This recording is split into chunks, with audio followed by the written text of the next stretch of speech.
నమస్తే. వినిపించే కథల ఆత్మీయ శ్రోతలకు వెంపటి కామేశ్వరరావు సాదర స్వాగతం.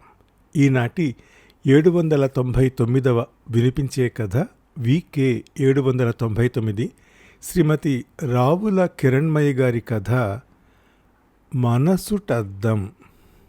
రచయిత్రి శ్రీమతి రావుల కిరణ్మయి గారు వినిపించే కథల శ్రోతలకు పరిచితులే. గతంలో వారి కథలు కొన్ని వినిపించే కథలుగా రూపొందించాను కదా. వారి ఈనాటి కథ మయూఖలో ప్రచురించబడిన కథ మనసుటద్దం. విందామా? సుమనా, ఎందుకు నువ్వు ఈరోజు పదే పదే నా అంతరంగ కళలపై కెరటమై నీ జ్ఞాపకాలతో ఎగసిగసి పడుతున్నావు? అసలు ఇన్ని సంవత్సరాల జీవితం గడిచిపోయి వంధ్యశలపై ఉన్నట్టున్న నన్ను ఇప్పుడు ఎందుకు కలవరపెడుతున్నావు? ప్లీజ్, జరిగిన దానిలో నీకెంత భాగం ఉందో నాకు అంతే భాగస్వామ్యం ఉంది. మరి నన్నొక్కడినే ఎందుకు నువ్వు సమాజం ముందు దోషిలా నిలబెట్టావు? కనీసం ఒకేసారి ఉరిశిక్ష కూడా విధించకుండా మరణానంతరం వరకు శిక్ష అనుభవించమని శిక్షించిన ఖైదీకి మళ్ళీ నన్ను ఖైదును చేశావు. నీకెందుకింత కాఠిన్యం? అంటూ గాఢ నిద్రలోనే ఉండి సుమన తన ఎదురుగా ఉన్నట్టే భ్రమిస్తూ కలవరిస్తున్న భర్త యశస్విని, "యాండీ, మిమ్మల్నే" అంటూ తట్టి మరీ లేపింది స్నిగ్ధ. మేల్కొన్న యశస్వి, ఏంటి ఏంటి స్నిగ్ధ, ఏం జరిగింది? ఏమైనా కావాలా? వాటర్ తెచ్చివనా? పిల్లలు ఏమైనా లేచారా? అంటూ ఆగకుండా టపటపా కురుస్తున్న చినుకలకు మళ్ళీ ప్రశ్నల వర్షం కురిపిస్తూనే ప్రశాంతంగా పడుకున్న తన ఇద్దరి పిల్లలకి కప్పిన దుప్పటి చెదిరిపోగా సరిచేస్తూ అడిగాడు యశస్వి. లేదండి, మీరే ఏదో కలవరిస్తున్నారు అని అడగాలనుకుంది. కానీ దానివల్ల తనే ఆయనకు సుమనను గుర్తు చేసినట్లవుతుంది అనుకుని, నాకు కల వచ్చిందండి. అందులో ఎవరో ఒక ఆవిడ నా చేతుల నుంచి మిమ్మల్ని విడిపించుకుని తన కొంగుకు ముడివేసుకుని నేనెంత అరుస్తూ ప్రాధేయపడుతున్నా విడిచిపెట్టగా తీసుకెళ్తుంటే మీరేమో దీనంగా నా వైపే చూస్తున్నారు. ఈ భయంకరమైన కళ నిజమనుకుని నేను కంగారుగా లేచి మిమ్మల్ని లేపానండి అంది, అబద్ధాన్ని నిజమని నమ్మేంత నిజంగా చెప్తూ. స్నిగ్ధ, నువ్వు వట్టి అమాయకురాలివి. కళ్ళలని నీకు మాత్రం తెలియదా? నేను అమాయకురాలిని కాబట్టే మిమ్మల్ని ఎవరైనా సందేహంగా ఆగిపోయింది. ఏమిటా పాడు మాటలు? ఇప్పుడు సమయం అర్ధరాత్రి 2 గంటలు అంటూ గడియార వంక చూపించి లేచి వెళ్ళి ఫ్రిడ్జ్లోని వాటర్ బాటిల్ తెచ్చి స్నిగ్ధకు తాగించి మళ్ళీ అక్కడ పెట్టి వచ్చి 2 అరచేతుల్లో స్నిగ్ధ ముఖాన్ని తీసుకుని నుదుటిపై ముద్దు పెట్టుకుని, నా బంగారు కొండ నుండి నన్నెవరైనా వేరు చేయాలని చూస్తే వారిని చీల్చి చెండాడను అన్నాడు. తెల్లవారుజామున వచ్చిన కలలు నిజమవుతాయంటారు. ఈ రోజుకి 2 గంటలు అంటే తెల్లవారుజామే కదా అంది మరింత అమాయకాన్ని జోడించి. అలాగైతే దేవతలు కూడా ఇదే సమయంలో ప్రసన్నులై ఉంటారట. ఇప్పుడు నే అన్న మాటలకి తదాస్తు అనే ఉంటారు. నిజంగా అని ఉంటారా? ప్రశ్నార్థకంగా అడిగింది. సందేహమే లేదు. మన ఇద్దరినీ ఎవరైనా వేరు చేయాలని చూస్తే ఎంతటి వారైనా సరే త్రినేత్రుడిలా నేను తెరిచే కోపమనే 3వ కన్నుకి భస్మమైపోవాల్సిందే అన్నాడు. అబ్బా, తమరు ఉగ్రనేత్రుడన్నమాట. మరి నా దేవి కోసం ఉగ్రనేత్రుడేమిటి, ఉగ్ర నరసింహాన్నే అవుతా అంటూ పౌరాణిక నాటకంలో డైలాగులు చెప్పినట్టుగా చెప్తున్న భర్తను నవ్వుతూ చూస్తుండిపోయింది స్నిగ్ధ. చూడు, నువ్వెప్పుడూ ఇలా నవ్వుతూ ఉండాలి. నువ్వు నమ్ముతావో లేదో కానీ నువ్వు పిల్లలు కొంచెం బాధపడ్డా నేను తట్టుకోలేను. మీ ఆనందంలోనే నేను బతుకున్నానన్న సంగతి మర్చిపోవద్దు. ఇక పడుకో, పిచ్చి పిచ్చి ఆలోచనలు మాని ప్రశాంతంగా నిద్రపో అని తనను పడుకోబెట్టి తను నిద్రపోయాడు. పక్కకు తిరిగి పడుకున్న స్నిగ్ధ కళ్ళల్లో కన్నీరు జలజల కారసాగింది. ఇలాంటి ఉత్తమనిగా తను కళ పేరుతో పరీక్ష పెట్టింది అబద్ధం అని చెప్పి కాసేపు, మరి మనసులో మా మీద ఇంత ప్రేమ గూడు కట్టుకున్న ఈయన ఎందుకు ఆ సుమనను మర్చిపోలేకపోతున్నాడు అని కాసేపు భర్త మరో స్త్రీని కలవరిస్తుంటే ఏ భార్య మాత్రం స్థిమితంగా ఉండగలదు? మనసులో తన స్థానమేమిటో తెలుసుకోవడానికే కదా కళ పేరుతో నటించింది అని కాసేపు. సుమన గురించిన ఆలోచన ఉంటే ఆయన ఇంత స్వచ్ఛంగా ఉండేవాడు కాదు, అంత దృఢంగా ప్రవర్తించేవాడు కాదు. కానీ ఎందుకో ఆమె స్థానాన్ని కూడా తానే ఆక్రమించుకోవాలని అత్యాశ తనను ఇలా ఆలోచింపజేస్తోంది. కానీ ఈరోజు ఈ రాత్రే కాదు, యశస్వి తనని పిల్లలని పువ్వుల్లో పెట్టుకుని చూసుకుంటున్నాడు. ఇంటికి సంబంధించిన ఆర్థిక వ్యవహారాలన్నీ తనే చూసుకోవాలి. ఆస్తులన్నీ తన పేరు మీదుగానే. ఎక్కడా కాస్తంత కూడా అనుమానం లేదు. అయినా తెలియని భయం. సుమనను గురించి కలవరించటం ఈ మధ్య కలలో తరచుగా జరుగుతూ ఉండటం తన ఆనందాన్ని హరించి వేస్తోంది. దీనికి పరిష్కారం కనుక్కోవాలి. లేకుంటే తన మనసు దారం తెగిన గాలిపటంలా ఎక్కడెక్కడో తిరుగుతూ తట్టుకోలేక ఏ అఘాయిత్యానికైనా పూనుకునేలా ఉంది. ఎవరితో చెప్పుకోవాలి? అమ్మా నాన్నలు? అమ్మో, వయసు మీద పడిన వారిని ఈ వయసులో బాధ పెట్టడం సరికాదు. మరి ఎవరు? బంధువుల్లో ఎవరైనా బాగుంటుందా? అమ్మో, బంధువులు రాబంధువుల వంటి వారు. విషయం ఉన్నా లేకున్నా చిలవలు పలవలుగా తన భర్త మీద చెప్పుకోవటం తనకిష్టం లేదు.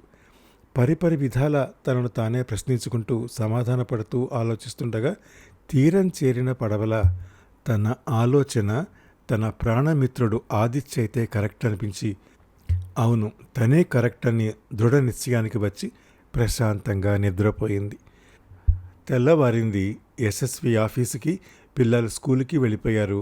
ఆదిత్యకి ఫోన్ చేసింది. హలో స్నిగ్ధ, ఎలా ఉన్నావు? ఏమిటి సంగతులు? చాలా రోజులైనట్టుంది ఫోన్ చేయక అన్నాడు. తమాషా చేయక, అది రోజుకోసారైనా ఫోన్లో పలకరించుకుంటూనే ఉంటాం కదా. అయినా ఏ రోజుకా రోజు కొత్తదే. నిన్న సోమవారం, ఇవాళ మంగళవారంలా అలా అన్నమాట. హబ్బాబా ఆపు ఆది, నేను బాగానే ఉన్నాను. నీతో కాస్త మాట్లాడాలి.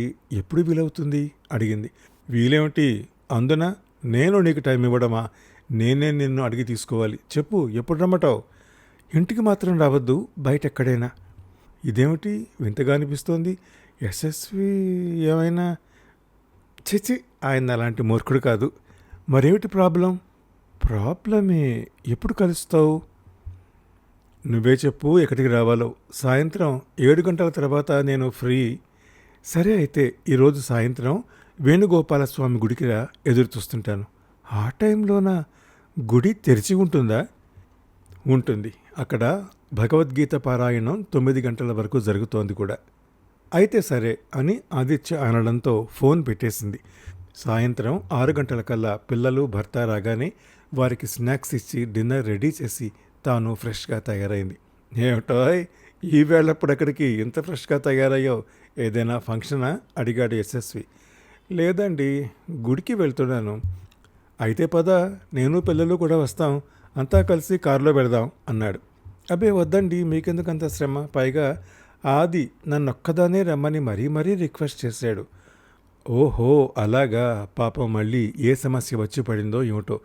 నువ్వైతేనే ఒక మంచి సలహా ఇవ్వగలవని అతని నమ్మకం అనుకుంటా కదా. ఇలా ఇంతకు ముందు కూడా ఎన్నోసార్లు హెల్ప్ చేసావు కదా. నీ వంటి మంచి మిత్రురాలు దొరకడం అతని అదృష్టం. అంతేనంటారా? నిజంగా అంతే. సరే, నేను తనని అడిగానని చెప్పు.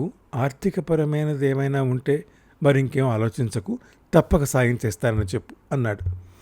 మళ్ళీ అబద్ధం చెప్పినందుకు క్షమాపణలతోనూ భర్త అనురాగం అంతా ఎప్పటికీ తన ఒక్కదానికే సొంతం కావాలన్న స్వార్థంతోనూ కళ్ళు నీటి తడితో ఊరగా మనసులోనే అతన్ని ఆరాధిస్తూ ఇంటి నుండి బయలుదేరింది. గుడికి చేరుకుంది. గుళ్ళో జనం పలసగానే ఉన్నారు. ప్రత్యేక వేదిక మీద జరుగుతున్న పారాయణం వద్ద మాత్రం పదుల్లో ఉన్నారు. చలికాలం సాయంత్రం చల్లగానే ఉన్న గుడిలో వెచ్చగానే అనిపించింది. బహుశా దేవుడి సన్నిధి కావటం వల్ల కాబోలు. దర్శనం చేసుకోవడానికి వెడితే పూజారి గారు అడిగారు పరిచయం వల్ల. ఏమ్మా, యశస్వి గారు రాలేదా? లేదండి, ఒక్కదాన్నే వచ్చాను. అందరూ క్షేమమే కదా అని అడిగి క్షేమాన్నే కాంక్షిస్తూ ఆశీర్వదిస్తున్నట్టుగా శటగోపం పెట్టి మంత్రాన్ని చదివి దీవించి ప్రసాదం పెట్టారు. చుట్టూ చూస్తుండగా మళ్ళీ అయ్యవారే, అమ్మా మీ స్నేహితుడు ఆదిత్య ఇందాకే వచ్చాడు, అదుగో అక్కడున్నాడు అని చూపించగా చాలా సంతోషమండి అని ధన్యవాదాలు చెప్పి ఆదిత్య కనిపించడంతో అక్కడికి వెళ్ళి పక్కనే కూర్చొని హాయ్ ఆది చాలాసేపు అయిందా అని పలకరించింది. లేదు లేదు, ఇందాకే. చెప్పు, ఎందుకు రమ్మన్నావు? నుదుటిన బొట్టు పెట్టి ప్రసాదం ఇవ్వబోయింది. ఇందాకే పూజారి గారు నాకు పెట్టారు, అయినా నువ్విస్తుంటే ఎందుకు కదనాలి అంటూ తీసుకుని కళ్ళకద్దుకుని తిన్నాడు. అది నాకు సమస్య వచ్చింది. యశస్వి ఈ మధ్య తరచూ నిద్రలో కలవరిస్తున్నాడు. అవునా? ఏమని? ఏమనంటే ఏం చెప్పను, ఒక అమ్మాయి దూరమైందన్న విరహ బాధలో. అమ్మాయా? అది విరహంతోనా? అవును, అమ్మాయినే, విరహంతోనే. ఆయన కలవరింతలన్నీ నిజాలేనంటావా? మానసిక శాస్త్రం ప్రకారం ఏదైనా తీరని కోరికలుంటే ఇలా బయటపెడుతున్నారని చదివినట్టు గుర్తు. పైగా తను కలవరిస్తున్నది తన పాత స్నేహితురాలు సుమనని, బతికున్న అమ్మాయిని, ఇంతకుముందు చాలా ఇష్టపడి పెళ్లి దాకా వెళ్ళిన అమ్మాయిని. ఆశ్చర్యంగా ఉందే. ఇంతకు ముందెప్పుడు నువ్వు కానీ యశస్వి కానీ చెప్పినట్టు లేదే నాతో. అవును, చెప్పలేదు. అనవసరం అనిపించింది. కానీ ఇన్నేళ్ల తర్వాత ఈ మధ్య తరచుగా ఆమె పేరునే కలవరిస్తున్నాడు. ఎందుకో అర్థం కావడం లేదు. మరి నిన్నేమైనా అశ్రద్ధ చేస్తున్నాడా? నీకెందుకంత భయం? అశ్రద్ధ చేయకపోయినా భయం కాక ఇంకేమిటి? ఈ సుమన ఇంతకు ముందే కులం కాదని, నా వాళ్ళని ఎదిరించలేనని చెప్పినప్పటికీ యశస్వి ఆమెను వాళ్ళ కుటుంబాన్ని బలవంతంగా ఒప్పించడానికి ప్రయత్నించడంతో వేరే దారి లేక ఆమె ఇతని బారి నుండి తప్పించుకోవడానికి వేధింపుల కేసు పెడతానని బెదిరించడంతో యశస్వి ఎప్పటికైనా మంచి మిత్రులుగా మిగిలిపోదామని, ఇంకెప్పుడు పెళ్లి మాట ఎత్తనని అనడంతో ఆ గొడవ సద్దుమణిగింది. తను తన వాళ్ళు చూసిన అబ్బాయినే పెళ్లి చేసుకుని పిల్లా పాపలతో హాయిగా ఉందట. ఇదెవరు చెప్పారు? యశస్వినే. మరిక సమస్య ఉంది. నీ దగ్గర ఏమీ దాచలేదు కదా? కావచ్చు, కానీ ఆమెను ఎందుకు మరవలేకపోతున్నాడో అర్థం కావడం లేదు. పైగా ఇద్దరిష్టాలు ఒకటే. కవిత్వం చదవటం, రాయటం, సాహితీ విషయాలపై ప్రత్యేకమైన శ్రద్ధ. అంతకు ముందైతే గంటలు గంటలు ఫోన్లో చర్చలు జరిపేవారు. మరి ఎలా విడిపోయారు? విడిపోవటం కాదు, విడగొట్టబడ్డారు. ఎవరి ద్వారా? కొంపదీసి నువ్వైతే కాదు కదా? ఖచ్చితంగా నేనే. ఎందుకు? ఎలా విడగొట్టావు? ఆమె మాటి మాటికి ఫోన్లు చేస్తూ చర్చలు పెట్టడం నాకు నచ్చలేదు. అందుకే ఇంకెప్పుడు ఫోన్ చేయకండని, అది నాకు ఇష్టం లేదని, మీకు మీ వారికే కాక మాకు మా వారికి మధ్య గొడవలు తెచ్చిపెట్టవచ్చునని సున్నితంగా స్పష్టంగా చెప్పాను అన్నది. స్నిగ్ధ, యశస్వి మంచి సాహితీ ప్రేమికుడు కదా, మంచి కవిత్వం కూడా రాస్తాడు కదా. అవును. నువ్వెప్పుడైనా చదివావా? పోనీ తనే చదివి వినిపిస్తానంటే విన్నావా? అయ్య బాబోయ్, వినడమే. భావకవిత్వంలో దిట్టైన కృష్ణశాస్త్రిలా పెద్ద పెద్ద భావాలతో ఆయన రాసే కవిత్వం నాకెందుకో చదవడానికి వినడానికి ఇష్టం ఉండదు. ఆసక్తి అసలే లేదు. అయినా నన్నెందుకు ఇప్పుడు ఈ ప్రశ్నలు అడుగుతున్నావు? కారణం ఉంది స్నిగ్ధ. ఏ కవికైనా తాను రాసింది ఎవరైనా చదవాలని లేదా వినాలని ఉబలాటం ఉండటం సహజం. పైగా తప్పొప్పులు విశ్లేషిస్తే మరింత బాగా ఎదగాలనే కాంక్ష ఉంటుంది. ఇవి సుమనలో యశస్వికి బాగా నచ్చాయి. ఆవిడ కూడా అలాంటిదే కావడం వల్ల ఇద్దరూ మంచి సాహితీ మిత్రులు కాగలిగారేమో. అంటే అంటే ఏమీ లేదు. రాయప్రోలు గారి తృణ కంకణంలో చెప్పిన అమలిన శృంగార తత్వమే వారిద్దరి మధ్య ఉంది. నువ్వు చెప్పేది నాకేమీ అర్థం కావటం లేదు. అది ఏం లేదు స్నిగ్ధ. సూక్ష్మంగా చెప్పాలంటే నువ్వు వారి పవిత్ర స్నేహాన్ని అపార్థం చేసుకున్నావు. యశస్వి, ఈ గుడి పూజారి, సుమన భర్త వీళ్ళందరూ సంస్కారాన్ని చూపిస్తే నువ్వు మాత్రం స్త్రీ పురుషుల మధ్య స్నేహం ఉండటాన్ని అంగీకరించలేక మాట్లాడుతున్నావు. అదే భ్రమలో భయపడుతున్నావు. ఒక్కటి చెప్పనా, నువ్వు నేను రోజు ఎన్నోసార్లు ఫోన్లో పలకరించుకుంటుంటాం. ఎప్పుడైనా నిన్ను యశస్వి కానీ నన్ను మా ఆవిడ కానీ అనుమానించిందా? లేదే. యశస్వికి సుమనలో ఒక మంచి విమర్శకురాలు, పాఠకురాలు కనిపిస్తూ ఉండవచ్చు. అలా ఇంకెవరూ ఆయనకి నచ్చలేదేమో. ఎలాగైతే పిల్లలు ఎన్నో బొమ్మలు ముందు వేసినా తనకు నచ్చిన బొమ్మని ఎప్పటికీ వదలనట్లుగా. ఉదయం నుండి ఆఫీసులో ఎంతో పని ఒత్తిడిని తట్టుకుని వచ్చి కాస్త రిలాక్స్ కావడానికి తను కవిత్వం రాయటం, రాసిన దాన్ని సుమనతో పంచుకోవటం ఇది జరిగింది. అంతే తప్ప నువ్వు అనుకుంటున్నట్టుగా వారిద్దరి మధ్య ఏ సంబంధం ఉన్నట్టుగా నాకు అనిపించడం లేదు. ఇంకో ముఖ్య విషయం, అతను మనిద్దరిలోనూ అదే పవిత్ర స్నేహాన్నే చూస్తున్నాడు. కాబట్టే ఒంటరిగా నిన్ను ఈ సమయంలో నా దగ్గరికి పంపించాడు.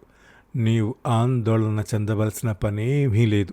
అనవసరంగా అపార్థమనే మసి పూసుకుని మనసుని చీకటి చేసుకోక పవిత్ర భావన అనే స్వచ్ఛత ఆపాదించుకుని చూడు. మనసు అద్దంలా ద్యోతకమై నీలోని సంశయాలని తొలగించి వేస్తుంది అని ఆది చెప్పిన మాటలు స్నిగ్ధపై ప్రభావాన్ని చూపాయి.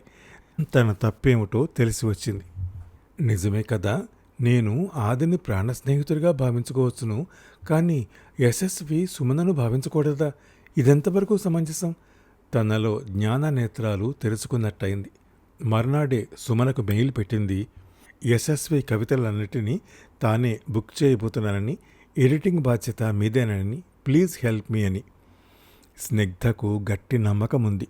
సుమన తనలాగా మసకబారింది కాదని, మనసుటద్దంలో యశస్వి ఆమెకు మంచి స్నేహితీమిత్రులాగా తప్ప ఇంకా ఏ విధంగానూ కనిపించడం లేదని ఊరట చెందింది. నిజమైన స్నేహమే జీవితాలకు బాసటగా నిలుస్తుందని, అపార్థాల అనుమానాల కుళ్ళు ఎప్పటికీ దానికి అంటనేయకూడదని తన మిత్రుడు ఆదిత్య చెప్పిన మాటలు ఆమె మనసుటద్దంలో ప్రతిబింబించాయి. 799వ వినిపించే కథ, మయూఖలో ప్రచురించబడిన కథ, శ్రీమతి రావుల కిరణ్మయి గారి కథ మనసుటద్దం విన్నారు. ఈ కథను నేను వినిపించిన తీరు మీకు నచ్చితే లైక్ చేయండి, మీ కాంటాక్ట్స్కి షేర్ చేయండి, మీ అమూల్యమైన అభిప్రాయాన్ని కామెంట్ రూపంలో నాకు తెలియజేయండి. నా వినిపించే కథలు ఛానల్కి సబ్స్క్రైబ్ చేసి మీ ఆదరణ, అభిమానం, ప్రోత్సాహం అందిస్తూనే ఉండాలని మనవి చేస్తూ సెలవు తీసుకుంటున్న మీ వెంపటి కామేశ్వరరావు.